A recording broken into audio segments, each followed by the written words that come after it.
حکمت سے بھری ہوئی کتاب ہے. حکمت کہتے ہیں عقل مندی کی باتیں، گہری باتیں جن میں بڑا یعنی عقل کو بھی کہا جاتا ہے حکمت. دیکھو اللہ تعالیٰ نے نا ہر شخص کو عقل تو دی ہے، عقل کا صحیح استعمال ہر شخص کے بس میں نہیں ہے.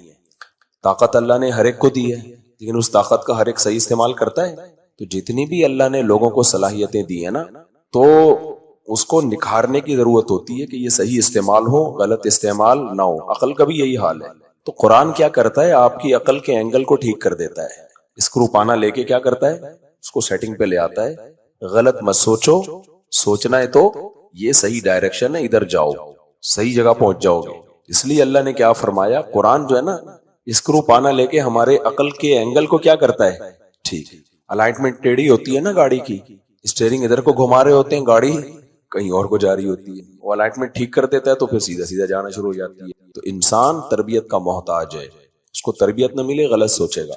تو اس لیے اللہ نے فرمایا تلک آیات الکتاب الحکیم، یہ حکمت والی کتاب کی آیات ہیں، ان کو ہلکا مت لو. اور کیا انداز سے شروع کیا اللہ نے؟ اکان للناس عجبا او ان اوحینا الی رجل منہم. ساری دنیا میں جو سیکولر لبرل لوگ ہیں نا وہ مذہبی لوگوں کو عجیب ٹیڑھی آنکھوں سے دیکھتے ہیں. آج بھی لوگ مولویوں کو کہتے ہیں یار الگ دنیا کے لوگ ہیں یہ، یار بات کرو سائنس کی، یار بات کرو ٹیکنالوجی کی، کیونکہ سائنس میں ہر بات عقل کے مطابق ہوتی ہے. یار یہ باتیں عجیب عجیب سی لاتے ہیں، جنت ہے، جہنم ہے، فرشتے ہیں، قبر کا عذاب ہے. او بھائی کیا باتیں لا رہے ہو یار مارکیٹ میں سمجھا پا رہا ہوں اپنی بات؟ یہ دنیا میں ہمیشہ سے کیا بنا ہوا ہے؟ اچھمبا. تو یہ سیکولر لوگ، لبرل لوگ جو اسلام کو نہیں مانتے، یہ ہمیشہ سے مذہبی اسکالرز پہ کیچڑ اچھالتے رہے. مذہبی لوگ اس کا جواب میں کیا کہتے ہیں؟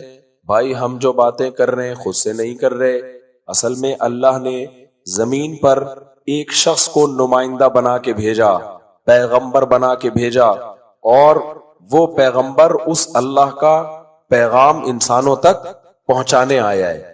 تو اس نے یہ کہا ہے کہ جنت بھی ہے، جہنم بھی ہے، موت کے بعد ایک الگ زندگی ہے، یہ حلال ہے، یہ حرام ہے. تو فوراً جواب میں سیکولر لوگ کیا کہیں گے؟ او بھائی اللہ کو کیا پڑی ہے یار، کسی انسان کو اپنا سفیر بنا کے دنیا میں بھیج دے. ابے چھوڑو یار، نہیں آئی میرا خیال ہے بات. وہ سفیر جو تھا وہ بھی تو ایک انسان تھے نا، محمد ابن عبداللہ. وہ پیدا ہوئے عرب کے کلچر میں، مکہ میں معاذ اللہ ایک شخص پیدا ہوا، دنیا سے چلا گیا، ایک پیغام اس نے دنیا میں پھیلا دیا. اللہ کو کیا پڑی ہے یار لاکھوں لوگوں میں کسی کو اپنا نمائندہ بنا کے بولے؟ خدا خود کیوں نہیں آ جاتا بھائی لوگوں کو گائیڈ کرنے کے لیے؟ سمجھتے ہو؟ چھوڑو یار اسکالرز کی باتیں مت سنو. یونیورسٹی کے پروفیسر کا نیا بیان آیا ہے، وہ لاجک کی باتیں کرتے ہیں. میں نے بتایا تھا نا میں ایک میڈیکل کالج میں گیا تو لوگوں نے کہا اس مولوی کا میڈیکل کالج میں کیا کام؟ یہ تو جاہل لوگ ہوتے ہیں، ان کو کیا پتا. کسی پروفیسر کو بلاؤ میڈیکل کالج میں، یہ مولوی کیا کرے گا؟ اور یہ کیا ہمیں استنجا کرنا سکھائے گا؟ یہ اعتراض کیا ہوا تھا. یہ تو ہمیں مولوی لوگ یہی سکھائیں گے استنجا ایسے ہوتا ہے. یہ ان کا سائنس ٹیکنالوجی ترقی سے ان لوگوں کا کیا واسطہ؟ میں نے اس کے جواب میں کہا تھا کہ ہاں استنجا ہی سکھائیں گے، کیونکہ جن کے پاس مولوی نہیں ہے نا وہ سائنسدان تو ہے مگر استنجا نہیں کرتے. وہ گوروں کے پاس بڑے بڑے ڈاکٹر ہیں، 20 سال ہو گئے پانی کا استعمال نہیں کیا. جب اس جگہ پہ گندگی پھیلتی ہے نا تو ایک اسپرے مار دیتے ہیں جراثیم والا. تو شکر کرو تمہیں اللہ نے مولوی دیے تو اس بہانے تم سائنسدان تو ویسے بھی نہیں بننا تھا، تم نے کم از کم استنجا تو کر لیتے ہو. تو مولوی تمہیں سائنسدان بننے سے کب روک رہا ہے؟ خیر، تو یہ ہمیشہ سے کہ انسان کو نا ایک اچھمبا والی بات، اچھمبا سمجھتے ہیں نا، یہ عجیب سی لگی ہے بات.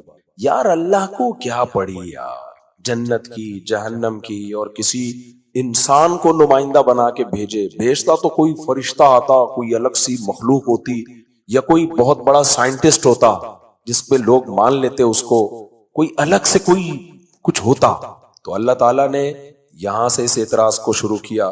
اکان للناس، کیا لوگوں کے لیے اس بات میں عجبن، لوگ اس بات میں تعجب کر رہے ہیں، ان اوحینا الی رجل منہم، کہ ہم نے انسانوں میں سے ایک شخص کو منتخب کر لیا اور اس پر وحی نازل کرنا شروع کر دی. ان انذر الناس، اور اس کے 2 کام ہم نے ذمے میں لگا دیے. یعنی ان کو اس پر بھی اعتراض ہو رہا ہے انسانوں کی سلیکشن کیوں ہوئی، ایک عجیب سی مخلوق آنی چاہیے تھی آسمان سے جسے دیکھ کے ہم مان لیتے کہ بھئی یہ خدا کا نمائندہ ہے. دوسری بات یہ وہ پیغام لے کر آتا, بزنس سکھاتا ہمیں, ٹھیک ہے نا, انسانیت کی نجات کے لیے بیماریوں کے علاج بتاتا, جیسے بڑے بڑے ڈاکٹرز آئے, نوبل انعامات ملے, تو یہ کیا پیکج لے کر آئے ہیں؟ تو یہ تو ایک دو ہی باتیں کرتے ہیں, یا تو جہنم سے ڈرا رہے ہیں یا جنت کی لالچ دلا رہے ہیں. تو اللہ کہتے ہیں تمہیں ان تینوں باتوں پہ تعجب ہو رہا ہے کہ ہم نے رجل منہم, انہی میں سے ایک انسان کو منتخب کیا, انذر الناس, اور ہم نے اس کے ذمہ دو کام لگائے, ایک انسانوں کو ڈراؤ, وبشر الذین آمنوا, اور دوسرا خوشخبریاں دو جو اللہ کی مان کے چلتے ہیں, ان لہم قدم صدق عند ربہم, ان کو خوشخبری دے کے چلے آنا کہ دیکھو دنیا دار الامتحان ہے, یہاں کی کامیابی کو دیکھ کر متاثر مت ہونا, تمہارے رب کے پاس تمہارا بہترین ٹھکانہ ہے, یہاں کی ناکامی بھی ناکامی, یہاں کی کامیابی بھی ناکامی, مسافر خانہ ہے, اس سے دل نہ لگانا. یہ ہر پیغمبر کی دو ڈیوٹیاں ہوتی ہیں کہ جو خدا کی مان کے چلے گا کامیاب, جو مان کے نہیں چلے گا وہ ناکام. اب سیکولر طبقہ چونکہ اسی دنیا کو اصل سمجھتا ہے, اس کی نظر میں پیغمبر معاذ اللہ اور پیغمبر کی دعوت سے زیادہ فضول کوئی کام ہے نہیں. سمجھتے ہو بات کو کہ نہیں سمجھتے؟ تبھی تو لوگ کہتے ہیں مولویوں کو سائڈ پہ لگاؤ, کھڈے لین لگاؤ, ان کی سوسائٹی کی کو بالکل بھی ضرورت نہیں ہے, یہ 8 تراویح اور 20 تراویح میں زندگیاں ہماری برباد کر دیں گے. اور یہ باتیں وہ کر رہے ہوتے ہیں جو نہ 8 پڑھ رہے ہوتے ہیں اور نہ 20 پڑھ رہے ہوتے ہیں. سمجھتے ہو کہ نہیں سمجھتے؟ یہ مولوی کو میڈیکل کالج میں کیوں بلا کے بیان کی؟ ان مولویوں کا کسی پڑھے لکھے آدمی کو بلاؤ, یعنی شریعت جس نے پڑھی ہوئی ہے ان کی نظر میں وہ پڑھا لکھا ہے ہی نہیں. پتہ ہے کیوں نہیں ہے؟ اس لیے کہ وہ یہ سمجھتے ہیں کسی کام کا ہے ہی نہیں, یہ ہمارے کسی کام کا ہے ہی نہیں. اب دیکھو میرا گلا خراب ہے, میں کسی مولوی سے علاج کرا رہا ہوں یا ڈاکٹر سے؟ ڈاکٹر صاحب سے علاج کرا رہا ہوں, وہ پھر بھی نہ, بہرحال کرا تو رہا ہوں نا. تو سر پہ بال لوگوں کے نہیں نکل رہے ہوتے, بہت سے وقت سے پہلے گر جاتے ہیں. مولوی بال نکال سکتا ہے سر کے اوپر؟ بولو, نہیں نکال سکتا. لوگ کہتے ہیں کس کام کا مولوی ہے بھائی؟ آپ کوئی بزنس کرنا چاہتے ہیں, کوئی اچھا مشورہ نہیں دے سکتا. شادی کرنا چاہتے ہیں, رشتہ نہیں بتا سکتا. میرے پاس آتے رہتے ہیں, آج کل بھی آئے تھے, رشتہ بتا دیں. میں نے کہا بھائی میں رشتہ کہاں سے بتاؤں, فرشتہ بتا سکتا ہوں میں رشتہ. 2-3 فرشتے ہیں, اسرائیل اسرافیل. تو لوگ کہتے ہیں جب یہ سالے, کسی کام کے سالے کا لفظ میں خود بول رہا ہوں کیونکہ لوگوں کے دل کی آواز یہی ہوتی ہے, تو یہ کس کام کے ہیں بھائی؟ اور پھر بعضوں نے تو اور بھی فضول باتیں بہت شروع کر دی ہیں. خیر میں اس میں نہیں جاتا, پھر سوشل میڈیا کی دنیا میں ہم گھس جاتے ہیں. تو یہ آج کا اعتراض نہیں ہے. اللہ کہتے ہیں تمہاری یہ مسائل ہیں, تم نے گلا ٹھیک کرنا ہے, گردے ٹھیک کرنے ہیں, یہ تمہارے مسئلے ہیں, یہ میرے مسئلے نہیں ہیں. میں نے جس کام کے لیے محمد صلی اللہ علیہ وسلم کو بھیجا, وہ نہ بزنس کو پروموٹ کرنا, وہ نہ کسی کو کڈنی کا اسپیشلسٹ بنانا, وہ نہ کسی کو ہارٹ کا اسپیشلسٹ بنانا, وہ نہ کسی کے جس کے سر پہ بال نہ ہو بال اگوانے کا طریقہ بتانا. نہ نہ نہ نہ, میں نے جس کام کے لیے بھیجا ہے, سلیکشن کی ہے پیغمبروں کی, وہ ایک کام ہے کہ تم دنیا میں آئے کیوں ہو. یہ سب سے امپورٹنٹ کام ہے. یہ کام کو میرے نمائندے کے علاوہ کوئی بھی نہیں کرے گا. باقی کام تو تم خود کر لو گے کیونکہ اس کی تکلیف تمہیں اسی وقت ہوگی. اب دیکھو میرا جب گلا خراب ہو, میں بغیر کسی مولوی صاحب کی ترغیب کے ڈاکٹر کے پاس چلا گیا. نہ میں نے قرآن میں دیکھا, نہ میں نے حدیث میں دیکھا. بھائی وہ تو میری اپنی کیا ہے, مجبوری ہے. اور ڈاکٹر کیوں بنے؟ ان کو پتا تھا بھائی اس کے لیے شریعت کی ترغیب کی ضرورت نہیں ہے. لوگ بیمار ہوتے ہیں تو کچھ ڈاکٹر ہونے چاہیے جن کے پاس آئیں گے, جب آئیں گے تو جو علاج کرائیں گے ان کو پیسہ بھی ملے گا, عزت بھی ملے گی. تو اس فیلڈ میں تو کافر بھی آگے جائے گا کیونکہ اس میں کیا ہے نظر آ رہا ہے, فوری فائدہ. اس لیے اللہ نے ان شعبوں کے لیے پیغمبروں کو, بولو منہ سے کیوں نہیں, میں گلا خراب ہو کے بھی بول رہا ہوں, تم لوگ صحیح گلا ہو کے بھی نہیں بول رہے. اس کام کے لیے اللہ نے پیغمبروں کو نہیں بھیجا کہ بھئی یہ تو تمہاری ہیڈیک ہے, ٹھیک ہے کرو. کچھ باتیں نبی نے بتا دی صحت کی کیونکہ آپ چاہتے ہیں صحت مند معاشرہ ہو, لیکن یہ ٹاپک نہیں ہے, یہ ٹاپک نہیں ہے اسلام کا. اسی میں ہی میں یہ بھی بتا دوں, قرآن میں سائنسی حقائق تو ہیں لیکن سائنس قرآن کا ٹاپک ہے نہیں, لہذا ہر آیت کو کھینچ کے سائنس پہ نہیں فٹ کرنا چاہیے قرآن سے. ایک بڑا عظیم کام پیغمبروں کے ذمے لگا ہے, کہ تم دنیا میں جو آئے ہو انذر الناس، اے نبی میری طرف سے اناؤنسمنٹ کر دو کہ جو مجھ پر ایمان نہیں لائے گا اور جو میری اطاعت نہیں کرے گا اس کے لیے جہنم کی آگ ہے، اور جو میری مان کے چلے گا اس کے لیے جنت کے باغات ہیں۔ یہ پیغام میسنجر آف گاڈ کے علاوہ کوئی بھی نہیں دے سکتا تھا۔ دیکھو میں اگر آپ لوگ کو اپنی طرف سے بتاتا مرو گے تو جنت ملے گی، آپ بولتے آپ کے پاس کیا دلیل ہے بھائی؟ میں کہہ رہا میرا خیال ہے، یہ بولتے بھائی خیال اپنے پاس رکھو۔ ہمارے نبی نے جب بتائی نا یہ بات، لوگوں نے پوچھا کیا دلیل ہے؟ آپ نے کہا میرے پاس کوئی دلیل نہیں، خدا کہہ رہا ہے، اللہ سے دلیل پوچھ لو جس نے بنایا ہے۔ پھر لوگوں نے پوچھا اس کی کیا دلیل ہے کہ آپ کو اللہ نے بتایا ہے؟ اس پر بے شمار دلائل کے انبار لگا دیے۔ نبی کے ذمے یہ تو تھا کہ اپنا، بلکہ یہ بھی نبی کے ذمے نہیں ہے، کمال کی بات، کہ اپنا سفیر ہونا ثابت کریں۔ اللہ نے کہا آپ کا میسنجر آف گاڈ ہونا ثابت کرنا بھی میرے ذمے ہے، وہ بھی میرے ذمے، آپ کے ذمے نہیں ہے۔ میں ثابت کر کے دکھاؤں گا کہ آپ میسنجر آف گاڈ ہیں، وہ بھی میرے ذمے ہے۔ اور پھر جب نبی صلی اللہ علیہ وسلم پہ قرآن نازل ہوتا تھا نا، تو آپ چونکہ امی تھے، لکھنا پڑھنا نہیں جانتے، جو لوگ لکھنا پڑھنا نہیں جانتے نا ان کے لیے کسی مضمون کو یاد کرنا مشکل ہوتا ہے، ایسا ہے یا نہیں ہے؟ جو لکھنا پڑھنا نہیں جانتے ان کے لیے کسی سینٹنس کو یاد کرنا، کیونکہ ان کو لکھائی پڑھائی سے شغف نہیں ہوتا۔ قرآن میں 2 جگہ ہے یہ کہ جب آپ پہ قرآن نازل ہوتا ہے، ہمارے نبی کیا کرتے تھے، جلدی جلدی اس کو دہراتے، بہت ٹینشن میں آتے تھے کہ کہیں کوئی لفظ مجھ سے رہ نہ جائے، بہت ٹینشن میں آتے۔ تو قرآن آیتوں کے بیچ میں نا ٹاپک چینج کر کے نبی کو تسلی دیتا ہے، لا تعجل بالقرآن من قبل ان يقضى الیک وحیہ، کہ اے نبی ابھی ہمارا فرشتہ آپ پر اللہ کی آیات کمپلیٹ کرتا نہیں ہے، اور آپ اپنے اوپر مشقت لے کے اس آیت کو یاد کرنا شروع کر دیتے ہیں، آپ ایسا نہ کریں۔ نبی نا اتنی مشکل میں آتے، کیونکہ اللہ نے آپ پر ذمہ داری دی تھی، بلغ ما انزل الیک، جو کلام نازل ہو رہا ہے پہنچائیں لوگوں تک۔ آپ خوف زدہ ہو گئے کہ جو کلام نازل ہو رہا ہے اس میں ایک حرف بھی میری طرف سے اونچ نیچ ہو گئی، آگے پیچھے ہو گیا، میں تو سخت عذاب میں آ جاؤں گا۔ تو اللہ نے اتنی مشقت ہوتی تھی نا پیغمبر صلی اللہ علیہ وسلم، جیسے ہمیں کوئی، ہمارے استاذ ہمیں جب وراثت پڑھاتے تھے نا حضرت مفتی ابوالبابا صاحب، تو پتہ کیسے پڑھاتے تھے؟ ایک سینٹنس بولا وراثت پڑھاتے ہوئے کہ وارثوں کی اتنی قسمیں اور اتنے قسم کے حصے ہیں، اور آگے چلے گئے 4-6 سینٹنس پڑھائے اور چلے گئے، لکھ کے دے دیں ہمیں کچھ بھائی، لکھ کے دے دیں بھائی۔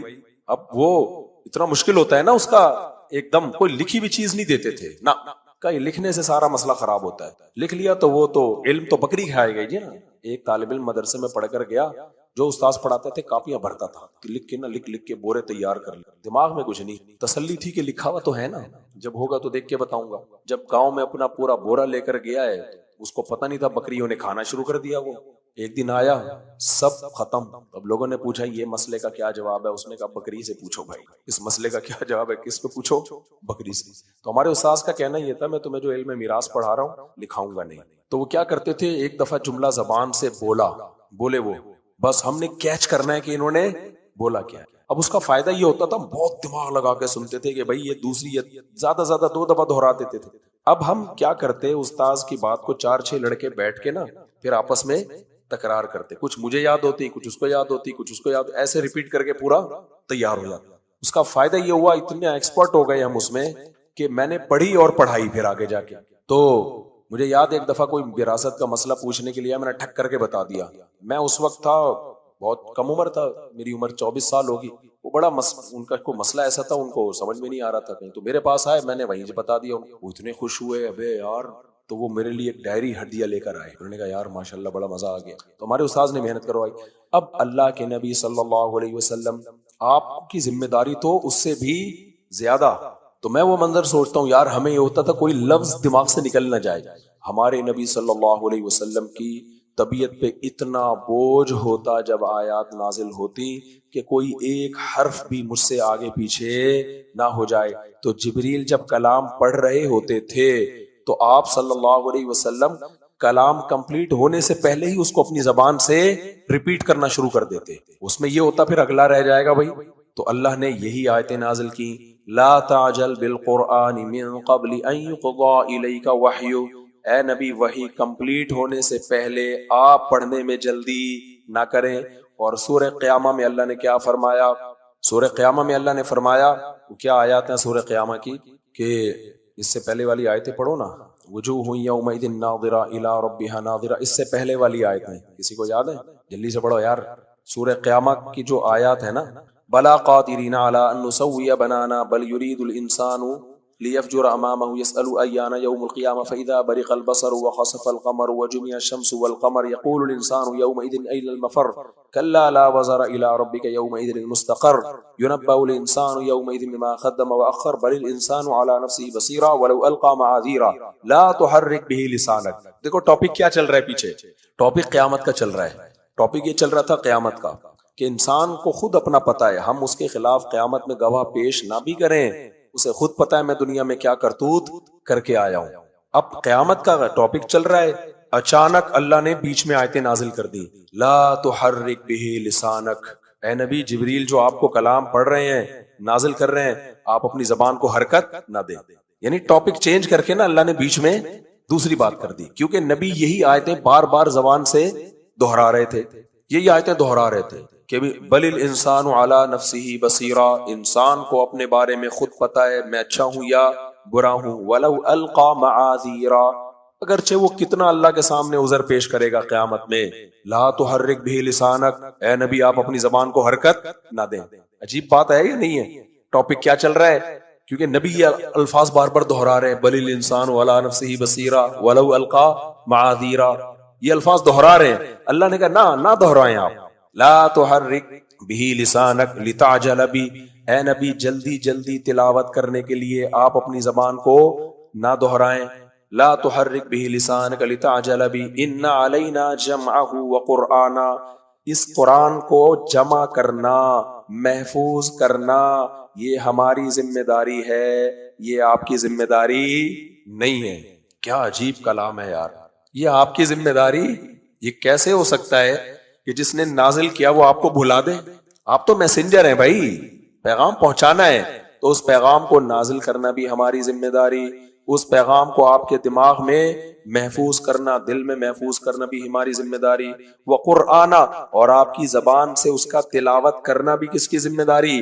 ہماری، ثم ان علینا بیانا، پھر اس کو ایکسپلین کرنا بھی کس کی ذمہ داری ہے؟ وہ بھی ہماری ذمہ داری ہے۔ تو پھر نبی کو کیا ہوئی ہے؟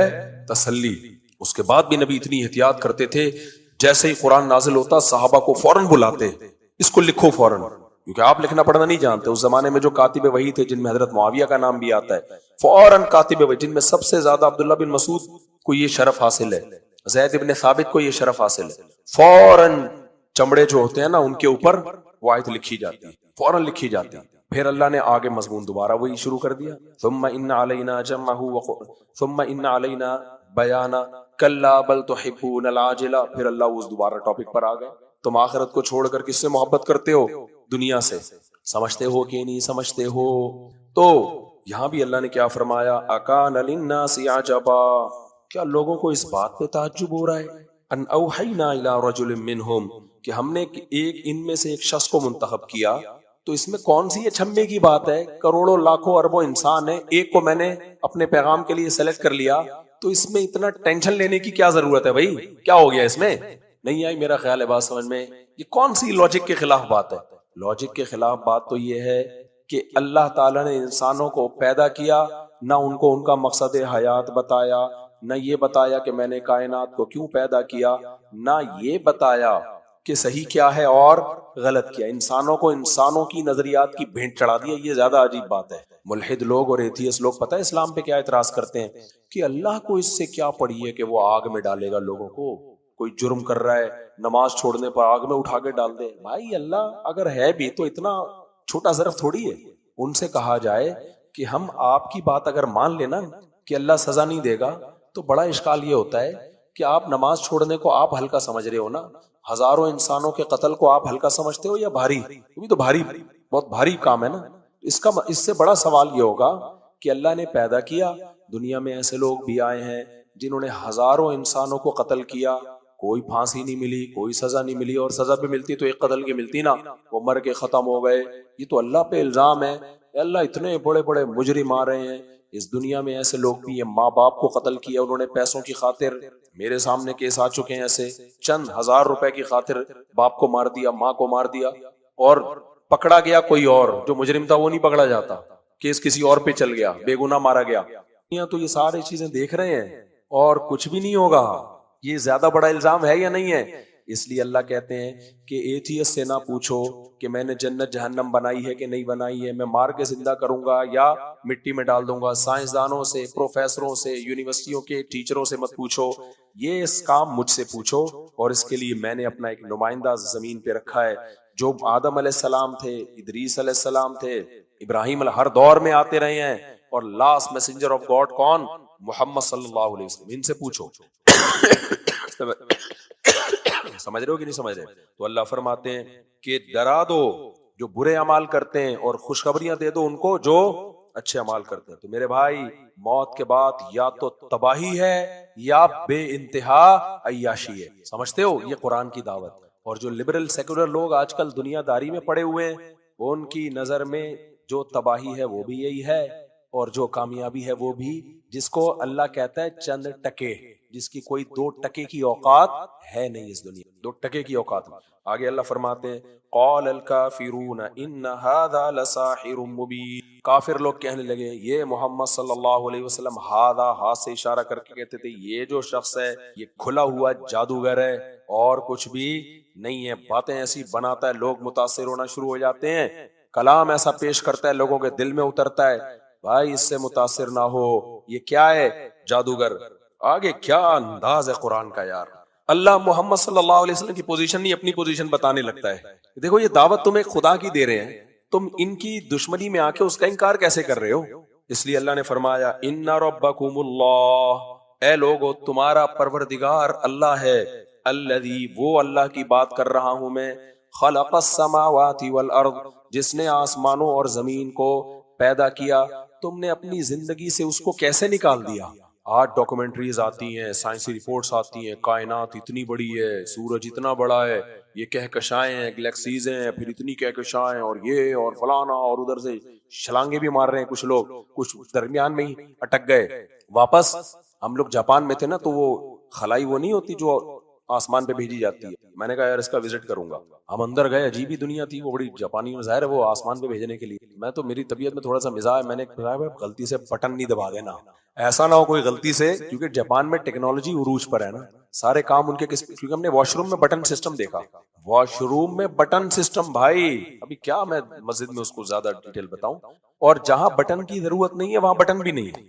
آپ واش روم میں جائیں گے، آپ کو دیکھتے ہی ڈھکن کھل جائے گا، حیران ہے یار یہ واٹس گوئنگ آن، یہ ہو کیا رہا ہے؟ تو میں نے کہا یہ ٹیکنالوجی میں بہت آگے ہیں، ہم خلائی شٹل میں گئے ہوئے ہیں، ایسا نہ ہو کوئی غلطی سے کوئی بٹن پہ پاؤں آ جائے، دھڑم کر کے ہم سارے کہاں پہ پہنچے ہوئے ہوں، اوپر پہنچے ہوئے۔ خیر، تو ناسا والے بھی بڑی تحقیقات کر رہے ہیں، چاند اور سورج کو مسخر کرنے کی کوششیں ہو رہی ہیں۔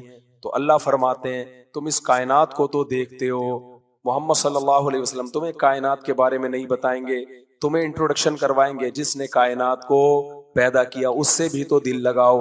اللہ کہتے ہیں ان ربکم اللہ، تمہارا رب اللہ ہے، الذی خلق السماوات والارض، جس نے آسمانوں اور زمین کو پیدا کیا، فی 6 ایام، 6 دنوں میں۔ تورات، انجیل، قرآن اس پر متفق ہیں کہ اللہ نے زمین آسمان کتنے دنوں میں پیدا کیے؟ 6 دنوں میں۔ اب باقی وہ 6 دن اس دنیا کے تھے، یہ اللہ کے علم کے حساب سے 6 ارب سال کے برابر تھے، اس کے بارے میں ہمیں ڈیٹیل نہیں ملتی، اللہ کے علم میں کوئی 6 دن ہے۔ یہ جو ہفتے کا دن یہودیوں کے لیے مقدس ہے نا، روایات سے میں پتہ چلتا ہے کہ حضرت موسیٰ علیہ السلام چاہتے تھے جمعے کا دن مقدس ہو، جمعے کا دن ان کے لیے عبادت کا ہو۔ یہودیوں نے کہا کہ نہیں، اللہ نے 6 دنوں میں آسمان بنایا اور ہفتے کے دن اللہ نے چھٹی کی، یہ ثابت ہے کتاب یعنی روایات سے۔ تو 6 دن، چھٹے دن جو 7واں دن تھا نا ہفتہ، وہ ہالیڈے تھا، یعنی اللہ میاں نے اس کو ہالیڈے سمجھا۔ تو ہمارا ہالیڈے بھی کون سا ہوگا؟ ہفتے کا۔ عیسائیوں نے کہا اتوار کو، اتوار کے دن اللہ نے کائنات بنانے کی ابتدا کی ہے، تو یہ اس کائنات کا پہلا اسٹارٹنگ پوائنٹ ہے، تو ہمارے لیے کون سا دن ہوگا؟ اتوار کا ہوگا، حالانکہ عیسیٰ علیہ السلام بھی چاہتے تھے جمعہ ہو، تو ہمارے لیے کون سا منتخب کیا گیا؟ جمعے کا دن۔ تو خیر، اللہ کہتے ہیں 6 دنوں میں اس نے بنایا، ثم استوى علی العرش، پھر عرش پر مستوی ہوا۔ عرش پر مستوی کیسے ہوا، کیا ہوا، اس کی گہرائی میں ہمیں جانے کی اجازت نہیں۔ آگے اللہ فرماتے ہیں یدبر الامر، تمام معاملات کی تدبیر کر رہا ہے، مینجمنٹ کر رہا ہے، مینجمنٹ اس کے ہاتھ میں ہے، مینج کر رہا ہے ہر چیز کو۔ آگے اللہ فرماتے ہیں هو الذی جعل الشمس ضیاء، وہ اللہ ہی تو ہے جس نے سورج کو تمہارے لیے روشن بنا دیا۔ اتنی انرجی سورج میں استعمال ہو رہی ہے، آپ کی سوچ جہاں ختم ہوتی ہے نا وہاں سے گوروں نے کہتے ہیں کہ پتہ نہیں کون ہے جو اس میں اتنا آپ کوئی چیز جلا سکتے ہو، 9 لاکھ گنا تو زمین سے بڑا ہے یار، یہ آٹومیٹیکلی ہو رہی ہیں ساری چیزیں، مشرق سے نکل کے مغرب، مشرق سے نکل کے مغرب، مشرق سے نکل کے کروڑوں سال ہو گئے، اور کیسی لائٹ ہے اس کی، تھوڑا سا قریب آ جائے تو جلا کے بھسم کر دے، تھوڑا سا دور ہو جائے تو ہم گریوٹ اس کی جو کشش ہے اس سے باہر نکل جائیں، اور ہماری زمین پھر آوارہ گھومتی رہے گی۔ اس نے زمین کو روک کے رکھا ہوا ہے کہ نہ جانے دوں گا اور نہ چپکنے دوں گا، تمیز سے چلتی رہے آرام سے۔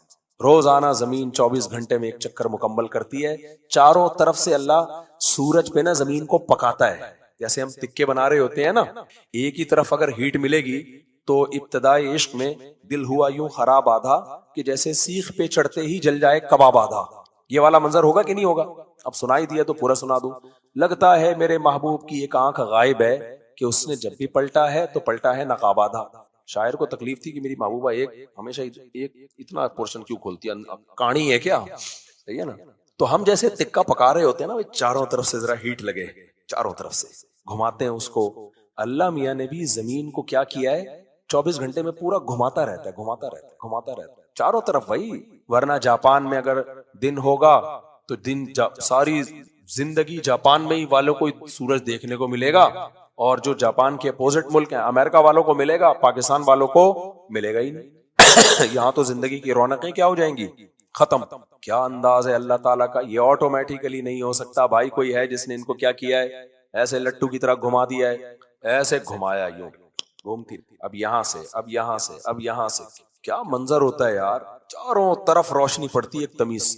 پھر اللہ میاں نے ایک اور کام کیا، اللہ میاں نے کہا کیونکہ زمین گول ہے، زمین کیا ہے، گول ہے، اب اگر میں ایسے سیدھا کر کے اس کو یوں گھماتا رہوں گا نا، یوں گھماتا رہوں گا تو موسم نہیں بنیں گے۔ جو ملک زمین سورج سے جتنا، دیکھو جب گول چیز ہوتی ہے نا، گول، اب لائٹ آپ ٹارچ سے یہاں مار رہے ہو اس کے، تو یہاں ٹارچ سیدھی پڑے گی، یہاں پر ہمیشہ کم روشنی آئے گی، ہمیشہ کم ہی رہے گی۔ تو ان علاقوں میں دن ہمیشہ چھوٹے ہوں گے اور راتیں ہمیشہ لمبی، اور ان علاقوں میں بھی دن ہمیشہ چھوٹے اور راتیں ہمیشہ لمبی۔ صرف اکویٹر پہ جو ہوں گے وہ تمیز سے والے کنٹری ہوں گے۔ اللہ میاں نے کیا کیا، اللہ میاں نے کہا نا نا نا نا، یہ زیادتی ہے بھائی۔ اللہ میاں نے زمین کو 23 ڈگری جھکا دیا کہ جب سورج ادھر ہے زمین ادھر ہے، 23 ڈگری ادھر جھکی ہوئی ہے۔ اب کیا ہو رہا ہے، یوں کر کے جھکی ہوئی ہے نا، تو جھکنے کی وجہ سے کیا ہو رہا ہے، اس طرف لائٹ زیادہ پڑ رہی ہے، ان کی دن چھوٹے ہو رہے ہیں جو اکویٹر کے دوسری طرف ہے۔ پھر جب زمین گھوم کے سورج کے گر ادھر آ جاتی ہے، یہ والا حصہ سورج کے زیادہ سامنے آ گیا، وہ والا پیچھے چلا گیا، یعنی دونوں طرف سے گھمایا زمین کو، یوں کر کے بھی جھکا دیا، سورج کے گرد بھی گھما دیا، اور خود اپنے محور کے گرد بھی، 3 طرح سے گھمانا، جبکہ اس گھومنے کا ایسا بہترین نتیجہ نکل رہا ہے کہ اس سے موسم بن رہے ہیں، سردی، گرمی، خزاں، بہار، دن لمبے راتیں چھوٹی، پھر راتیں لمبی دن چھوٹے، پھر اس موسم کے بدلنے سے مختلف پھل مل رہے ہیں۔ گرمیوں کے موسم گرمیوں میں ہی ہوتے ہیں، سردیوں میں نہیں ہوتے، جو پھل ہوتے ہیں سردیوں کے پھل گرمیوں میں نہیں ہوتے۔ اتنی بڑی چینجنگ اس کائنات میں ہو گئی، اس زمین پہ ہو گئی کہ انسان کے لیے انتہائی سوٹیبل بن گئی۔ میرے بھائی سائنسدان نے تو 2 منٹ میں مسئلہ حل کر دیا، کہہ رہے ونس اپون اے ٹائم ایک دھماکہ ہوا تھا جس سے یہ سب کچھ ہو گیا۔ بول دو میرے بھائی ہوا ہوگا، میں تو کب انکار کر رہا ہوں دھماکے کا۔ اگر بھائی دھماکہ ہوا تھا، یہ خدا کی قسم نہیں ہوا ہے، یہ کسی نے کیا ہے، جس دھماکے میں اتنی مینجمنٹ رکھ دی اس نے، سمجھتا نہیں ہے نا بات کو۔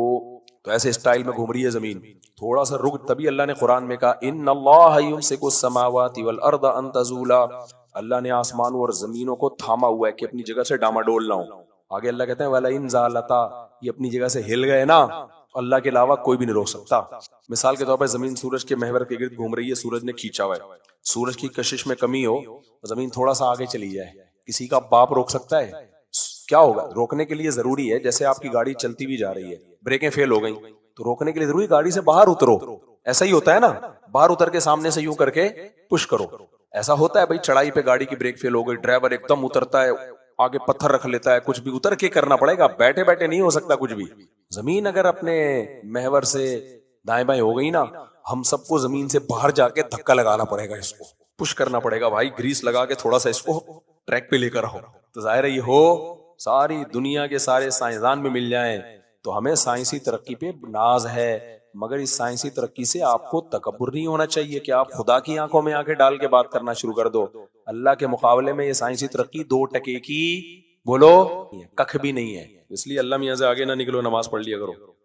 آگے اللہ فرماتے ہیں هو الذی جعل الشمس ضیاء والقمر نورا وقدره منازل، ہم نے چاند کی منزلیں طے کر دی ہیں، لتعلموا عدد السنین والحساب، تاکہ سالوں اور مہینوں کا حساب تمہیں پتہ چلے. یہ بھی بڑا خاندانی کام ہے.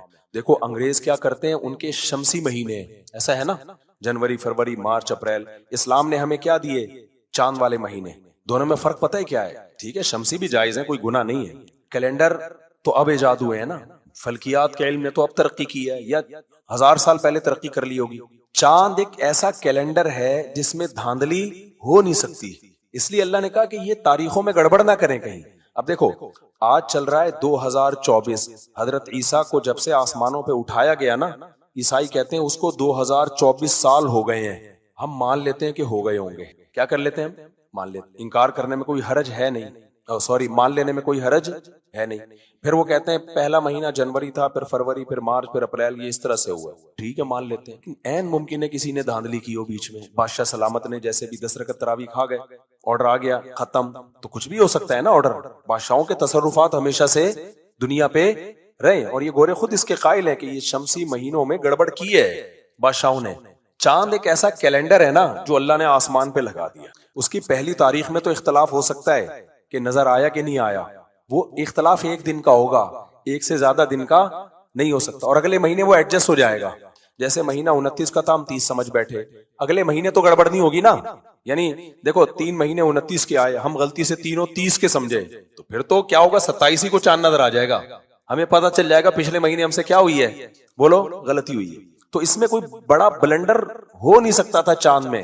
چاند میں نا کوئی انسانیت میں کوئی کسی بادشاہ یا کسی خلیفہ یا کسی کی طرف سے کوئی، یہ ایسا کیلنڈر ہے جو اللہ نے آسمان پہ لگا دیا. جب کھجور کی ٹہنی کی طرح پتلا ہوگا، ساری دنیا کو پتا ہوگا کہ پہلی تاریخ ہے، پھر دوسری ہے، پھر تیسری ہے، پھر چوتھی ہے. پھر جب ختم ہو جائے گا، ایک مہینہ ختم ہو گیا، اب دوسرا مہینہ شروع ہو رہا ہے. اس میں یہ نہیں ہو سکتے کراچی میں کوئی دھاندلی کر کے بولتے نہیں ایک مہینہ بھی ختم نہیں ہوا. بھائی وہ جاپان میں بھی نظر آ رہا ہے، امریکہ میں بھی نظر آ رہا ہے، ختم ہو گیا ہے. تو 12 مہینے کا مطلب 12 مہینے ہی ہے. یہی وجہ ہے کہ ہم جب کہتے ہیں آج 1446 ہجری ہے، 45 ہجری ہے، 45 ہجری ہے، 1445 ہجری ہے، تو اٹ مینز پکا ڈھکا 1445 سال ہو گئے نبی کو ہجرت کی. اس میں کوئی غلطی کا چانس ہے ہی نہیں، کیونکہ تو ساری دنیا چاند دیکھ کے کر رہی ہے نا. اس میں یہ ہو نہیں سکتا کہ رمضان کو شوال کر دو، شوال کو کیا کر دو، رمضان کر دو. یہ ایک مہینہ بیچ سے کھا جاؤ. آپ اور آسان کر کے بتاتا ہوں. آج بدھ ہے، کل جمعرات ہے. پوری دنیا میں اس میں کوئی غلطی ہو سکتی ہے؟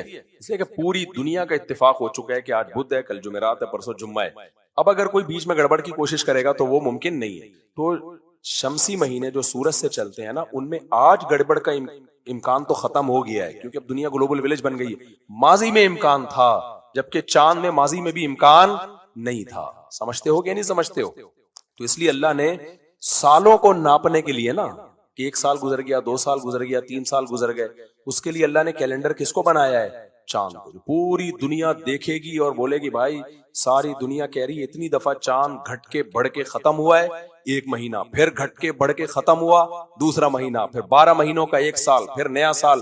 اس میں نئے سال میں کوئی کنفیوژن کبھی بھی ممکن رہی نہیں ہے. سمجھتے ہو کہ نہیں سمجھتے؟ اور اللہ کہتے ہیں میری قدرت دیکھو کیسا گھٹتا گھٹتا. وہ بھی کیا ہے کہ اللہ نے چاند کی جو موومنٹ ہے اس کو ایڈجسٹ ایسے کیا ہے بہترین طریقے سے کہ اس موومنٹ کی وجہ سے گھٹتا ہے بڑھتا ہے، اس میں بھی ہزاروں لاکھوں سال سے کوئی گڑبڑ ہوئی نہیں ہے. موومنٹ ایسی خاندانی. ہم گاڑی چلاتے ہیں، کبھی اسپیڈ تیز ہو رہی ہے، اس پہ آٹو پہ بھی لگا دو نا پھر بھی گڑبڑ ہوتی ہے. کھڈا آ گیا دھڑم کر کے. کروز پہ لگاتے تھے نا لوگ اپنی گاڑی کو. کیسی گاڑی ہے یار اللہ نے. اچھا یہ جو چاند کی زمین کے گرد حرکت ہے نا، یہ اتنی عجیب ہے. لوگ کہتے ہیں نا کہ زمین سورج کے گرد گھوم رہی ہے اور چاند زمین کے گرد گھوم رہا ہے. رکی ہوئی چیز کے گرد گھومنا آسان ہے، چلتی ہوئی چیز کے گرد گھومنا مشکل اور مینج رکھنا بہت مشکل.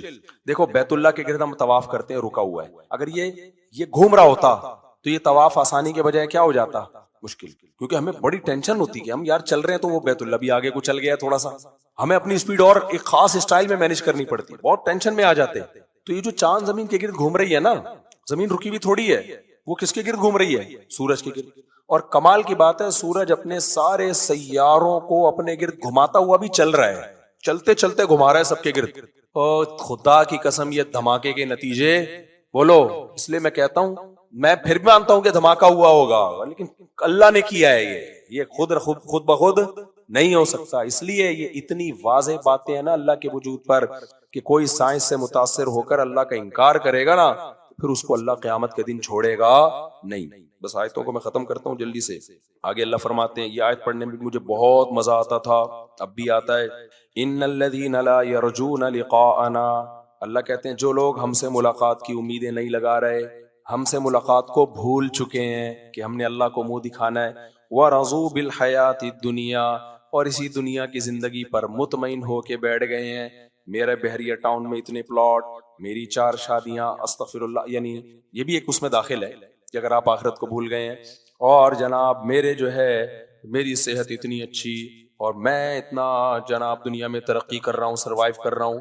رضوا بالحیات الدنیا, اسی دنیاوی زندگی پہ کیا ہو گئے, مطمئن ہو گئے. وطمأنوا بها, راضی بھی ہو گئے اور مطمئن بھی ہو گئے. راضی کا مطلب تو خوش تھے, مطمئن کا مطلب بالکل تسلی ہے.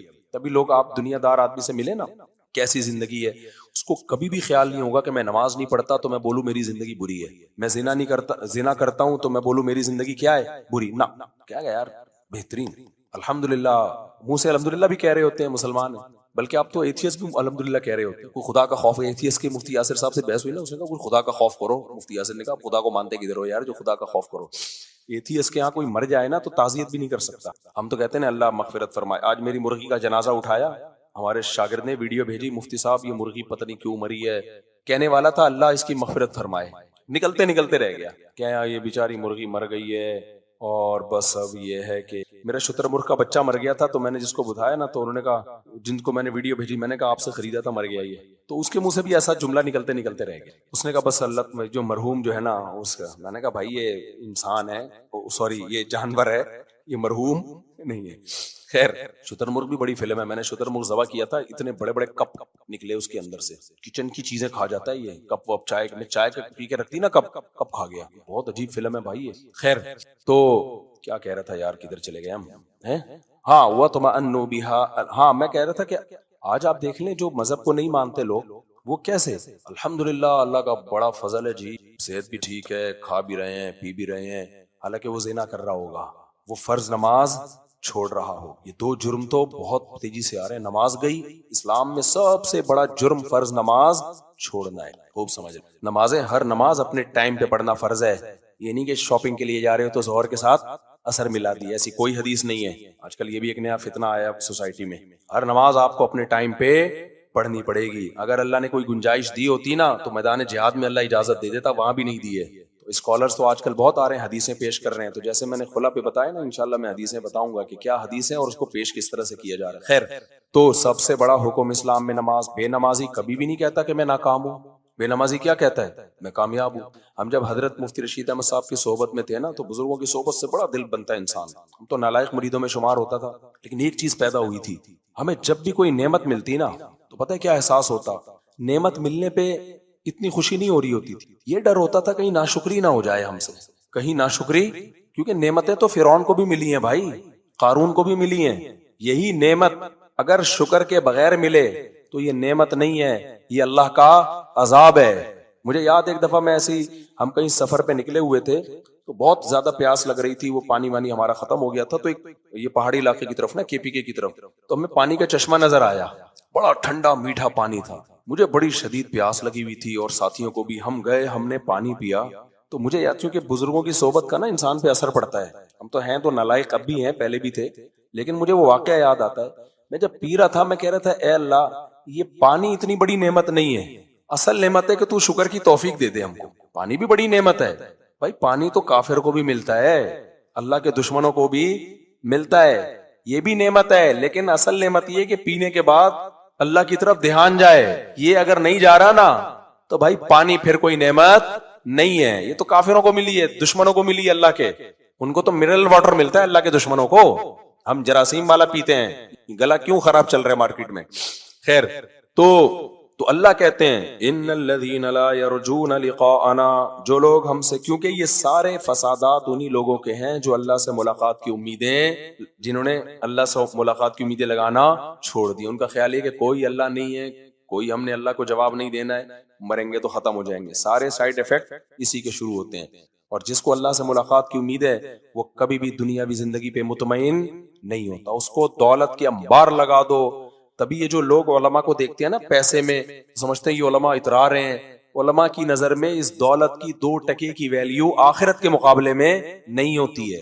نہ وہ اتنا خوش ہو رہے تھے اس دولت پہ. تو کم ظرف لوگ سمجھتے ہیں، کیونکہ وہ کم ظرف آدمی سمجھتے ہیں میرے کو پیسہ آ جائے تو بہت خوش. خدا کی قسم علماء نہیں سمجھتے کہ بہت خوش قسمت ہے پیسہ آ گیا تو. یہ نہیں سمجھ، جو واقعی صحیح عالم ہوگا وہ نہیں سمجھتا. وہ اس کو ایک نعمت کے طور پہ لیتے ہیں، اس سے زیادہ بہت بڑی عظیم نہیں، نہ اس نعمت کے طور پہ نہیں لیتے. تو لیکن کم ظرف لوگ دیکھ رہے ہوتے ہیں ابے ان کو کیا مل گیا. جیسے کھلونا پکڑا دو جھنجھنا کسی بچے کو، دوسرا بچہ کہے گا او بھائی یہ تو کامیاب ہو گیا. بڑے ہنس رہے ہوں گے ابے کیا جھنجھنا دے دیا. تو یہ ریوو گاڑی اور یہ دولت مولت یہ جھنجھنے ہیں بھائی، یہ کوئی کچھ بھی نہیں ہے. میرے سسر اللہ مغفرت فرمائے دوسرے والے، تو کیونکہ ایسا نہ وہ پہلے والے بولے بھائی میں زندہ ہوں تو نے مجھے مار دیا. مجھے ہائی لائٹ کرنا پڑتا ہے کون سے کی بات کر رہا ہوں. ان کے جب انتقال کا وقت تھا نا، بہت بیمار تھے وہ. میں جب ان کے پاس گیا تو عیادت کے لیے، ایک ہی جملہ زبان پہ، بھائی بیماری بھی، صحت بھی اللہ کی نعمت ہے. اور حالانکہ کینسر تھا ان کو ہڈی کا، پیچھے ریڑھ کی ہڈی. اس قدر تکلیف میں تھے نا وہ، اس قدر تکلیف میں، اور بستر مرگ پہ پڑے ہیں، زندہ رہنے کا کوئی چانس نہیں ہے.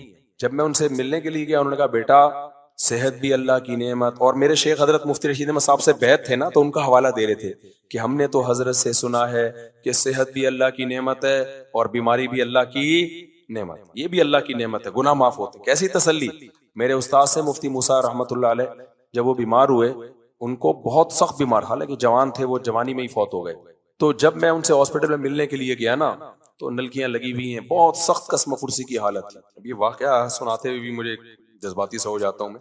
ان کی آنکھوں سے آنسو نکل رہے تھے. تو ہم سمجھے کہ شاید بیماری کی تکلیف میں کیا ہے، موت بھی ہے ظاہر ہے، بچے بھی چھوٹ رہے ہیں، سب کچھ. انہوں نے کہا مجھے کسی چیز کی فکر نہیں ہے، بس مجھے یہ فکر ہے کہ مجھ سے جو گناہ ہوئے ہیں، کوئی غلطیاں ہوئی ہیں، اللہ وہ کیا کر دے، معاف. یہ وہ لوگ ہیں جن کے بارے میں قرآن کہہ رہے کہ یہ ایسے نہیں ہے. یہ جو ہے نا جو دنیا پہ مطمئن ہو گئے، یہ وہ لوگ تھے جو دنیا پہ مطمئن نہیں ہوئے. وہ کہہ رہے تھے بھائی اصل کیا ہے، آخرت ہے. اور ویسے بھی وہ اگر زندہ رہتے تو اتنا پرانا واقعہ ہو سکتا ہے اب تو ویسے ہی انتقال کر چکے ہوتے. کوئی پہلے مر جاتا ہے، کوئی کیا کرتا ہے بعد میں مر جاتا ہے. میں نے کسی دنیا دار کو نہیں دیکھا کہ وہ رو رہا ہو اس چکر میں کہ یار کاش بس مجھے دعا کرو میری مغفرت ہو جائے. مجھے مغفرت کی فکر ہے، صحت کی اتنی فکر نہیں ہے. تو یہ وہ ذہن ہے جو قرآن بنانا چاہتا ہے کہ آخرت کو مسلط کر دو اپنے اوپر. تو یہ آیت پڑھتا ہوں بڑا مزہ آتا ہے. ان الذین لا یرجون لقاءنا، وہ لوگ جو ہماری ملاقات سے امیدیں نہیں لگاتے، بھول گئے ہیں ہمیں. ورضوا بالحیات الدنیا، اور یہ اگلی آیت اور مزیدار ہے. کیوں بھول گئے ہمیں؟ اسی دنیا کی زندگی پہ کیا ہو گئے ہیں، خوش. کیونکہ یہاں بڑی نعمتیں ہیں، بنگلے بھی ہیں، گاڑیاں بھی ہیں، شاپنگ سینٹر بھی ہیں، اور یہاں پر رنگ برنگی جو ہے بد نظری کے لیے عورتیں بھی ہیں، فوش فلمیں بھی ہیں، بڑی عیاشیاں، یہاں پہ شراب کباب بھی ہے. فرماتے ہیں وَاطْمَأَنُّوا بِهَا وَالَّذِينَ هُمْ عَنْ آيَاتِنَا غَافِلُونَ، جس کے نتیجے میں یہ ہماری آیات سے کیا ہو گئے، غافل. اب ان کو بتایا جاتا ہے یہ سود ہے چھوڑ دو، نہ. یہ نماز ہے پڑھ لو، نہ. یہ اب ہماری آیات سے کیا ہو گئے، غافل. کوئی فزکس پڑھ رہا ہے، کوئی کیمسٹری پڑھ رہا ہے، کوئی جناب بزنس کمانے کے اور بہت سارے طریقے پڑھ رہا ہے. اب اسی میں الجھ کے رہ گئے. ٹھیک ہے پڑھو بھائی، اللہ کی آیات سے تو غافل نہ ہونا. اللہ فرماتے ہیں اولئک مأواہم النار، یہ وہ لوگ ہیں جن کا ٹھکانہ آگ ہے. جن کا ٹھکانہ کیا ہے، آگ ہے. بما کانوا یکسبون، اللہ یہ تو بڑا ظلم ہے، تو آگ میں ڈال دے گا. اللہ کہتے ہیں نہ، بما کانوا یکسبون، جو جرم انہوں نے کیا ہے نا اس کی یہی سزا بنتی ہے. کہ ملحد نے اعتراض کیا کہ جرم تو تھوڑی دیر کا ہوتا ہے، اور قرآن کیا کہہ رہا ہے، سزا ہمیشہ کی جہنم. یہ تو ظلم ہے. کہتے ہیں نا لوگ بس یہ کافی، آج میرا گلا اجازت نہیں دے رہا ہے مجھے، صورت میں تو بہت کچھ ہے، ویسے بھی میں نے سوچا آدھا گھنٹہ کروں گا، لمبا ہی ہو جاتا ہے بیان۔ یہ جو ملحد لوگ ہیں نا، یہ بھی اعتراض کرتے ہیں بھائی جرم انسان سے تھوڑا ہو رہا ہے اور سزا ہمیشہ کی جہنم، ہمیشہ کی جہنم، ایک آدمی نے کفر کر لیا ہمیشہ جہنم، بھائی سزا دے کے ختم کرو اس کو۔ تو خوب سمجھ لیں، جرم پہ جو سزا ملتی ہے اس میں جرم کی لینتھ نہیں دیکھی جاتی، ٹائم کتنا خرچ ہوا ہے، یا جرم کی کوانٹٹی نہیں دیکھی جاتی کہ ایک جرم ہے یا دو جرم ہے، جرم کی کا ویٹ دیکھا جاتا ہے کہ جرم کتنا بڑا ہے۔ صدر آیا آپ سے، یہ کسی ملک کا بادشاہ آیا، آپ نے جرم کیا کیا؟ ایک تھپڑ لگا دیا اس کے، شاہی محل میں بیٹھے ہوئے ہو آپ، کوئی بادشاہ کا آپ نے کیا کر دیا؟ ایک تھپڑ لگایا، کیا آپ کو یہ سزا ملے گی کہ آپ کو بھی ایک تھپڑ لگے گا؟ بغاوت کا کیس چلے گا آپ کے اوپر، بادشاہ بیٹھا ہوا ہے، آپ نے چاقو سے گردن کاٹ دی اس کی، تو آپ کا کیا خیال ہے؟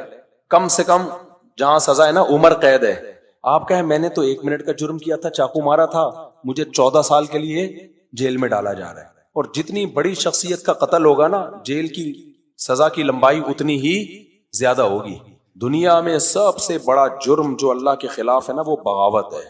بغاوت کا مطلب میں اللہ کو مانتا ہی نہیں، یا اللہ کے ساتھ کسی اور کو شریک کرتا ہوں، یا اللہ کو تو مانتا ہوں فارمیلٹی پوری کرنے کے لیے، جیسے ماننے کا حق ہے ویسا نہیں۔ وہ ماننے کا حق کیا ہے کہ اللہ، اللہ کی کتابیں، اللہ کے پیغمبر، تاکہ پتہ چلے اللہ کا مخلوق کے ساتھ ایک رشتہ ہے۔ آپ نے پیغمبروں کا انکار کر دیا تو پھر ایسے اللہ کے ماننے کا فائدہ کیا؟ آپ کو کیا پتہ چلے گا اللہ آپ سے کیا چاہتا ہے؟ تو اسلام نے 2 قسم کی خرابیاں بتائی ہیں، ایک نظریات کی خرابی، اتنی خرابی کہ اللہ کے باقی ہو جاؤ، اس کی بخشش نہیں ہے، اس کی ہمیشہ جہنم ہے۔ دوسری خرابی عملی، مانتے ہو اللہ کو، اللہ کی کتابوں کو، اللہ کے پیغمبروں کو، عملی طور پر گڑبڑیں ہوتی رہتی ہیں آپ سے، آنکھ میں ٹکا ہو گیا اس دن، سمجھ رہے ہو نا، غلط ہے، انٹیوں کو دیکھنا دیکھ لیا آپ نے، اللہ کو تو مانتے ہو آپ، قرآن کی اس آیت کو بھی مانتے ہو، یغضوا من ابصارہم، نظر کیا کرنی ہے؟ جھکانی ہے۔ یہ وہ جرم ہے جس میں اللہ کہتا ہے ہمیشہ کی جہنم، بولو نہیں، جتنا جرم ہے اتنی سزا ملے گی، اور اس میں توبہ کا دروازہ بھی ہے، ہو گیا توبہ استغفار کرو، اور اس میں اللہ نے یہ بھی رکھا کہ چلو بھائی بعض دفعہ دنیا میں ہی نمٹا دیتا ہوں۔ ایک صحابی کسی خاتون کو دیکھتے ہوئے جا رہے تھے، آگے سے سر ٹکرا گیا کسی ستون سے، وہ نبی کے پاس آئے، یا رسول اللہ مجھ سے ایسے بدنظری ہوئی ہے اور ایسے سر ٹکرایا ہے، آپ نے فرمایا تل کا بھی تل کا، اللہ نے یہی کیا کر دیا؟ نمٹا دیا معاملہ، سمجھ رہے ہو نا؟ تو اسی طرح اور بھی بڑا کوئی جتنا بھی جرم ہو جائے نا، عملی طور پر مانتے ہو اللہ کو، اللہ کی کتاب کو، باغی نہیں ہو، عملی طور پر کوتاہی ہو گئی، اس کوتاہی پہ اڑتے نہیں ہو، ہاں ہے نا، جو اڑتا ہے نا اپنے گناہ پہ وہ بھی باغیوں میں ہی شمار ہوتا ہے، ہاں نا کیا ہے نا، نہیں پڑھتا نماز تو نہیں پڑھتا نا، جاؤ فخر، یعنی اس کو فخر سے بتا رہے ہو، وہ بھی کافر ہے، سمجھ رہے ہو؟ تبھی تو میں کہتا ہوں جو لوگ یوٹیوب پہ اپنی گرل فرینڈ کو شو کر رہے ہیں نا، تمہیں بھنگی، تمہیں شوق ہے اگر گدے گھوڑے جیسی زندگی گزارنے کا، تو گناہ کو گناہ سمجھ کے تو کرو یار۔ دنیا میں جب تم اس کو لا رہے ہو، گھما رہے ہو، سب کو بتا رہے ہو، راتوں میں ہوٹل میں راتیں گزار رہے ہو، تم یہ شو کر رہے ہو کہ ہم باغی ہیں خدا کے، ہمیں اس جرم پہ کوئی ندامت، بولو، ایک ہے جو منہ پہ کپڑا ڈال کے طوائف خانے جاتا ہے وہ بھی مجرم ہے، ایک ہے جو طوائف کو ساتھ، وہ بھی گرل فرینڈ طوائف ہی تو ہے، کوئی فرق تھوڑی ہے اس میں۔ تبھی حدیث میں آتا ہے کل امتی معافن الا المجاہرین، جہار سے نکلا ہے بخاری کی حدیث، ہر امت قابل معافی ہے، لیکن جو گناہ اتراتے ہیں نا، دنیا کو بتا بتا کے گناہ کرتے ہیں، اللہ کہتا ہے جب اس کو خود اپنے گناہ پہ شرمندگی نہیں ہے، یہ اپنی بخشش خود ہی نہیں چاہتا، تو میں کیوں کروں اس کی بخشش؟ تو باغیوں کے لیے معافی نہیں ہے، سمجھتے ہو؟ گناہ ہو جائے چھپ کے توبہ کرو، معافی مانگو اللہ سے، اس میں بڑی ہے، سزا ملے گی۔ بعض دفعہ یہی ہوگا کہ ہو سکتا ہے سفارش کام آ جائے نبی کی، ملے ہی نہیں سزا، بعض دفعہ سزا زیادہ تھی، آدھی ملے آدھی معاف ہو جائے اللہ کی، جیسے قیدیوں کو جیل ہوتی ہے، ملتی 14 سال کی سزا ہے، نکل 7 سال میں ہی آتے ہیں، اور ہمارے یہاں جانے سے پہلے ہی نکل آتے ہیں، سسٹم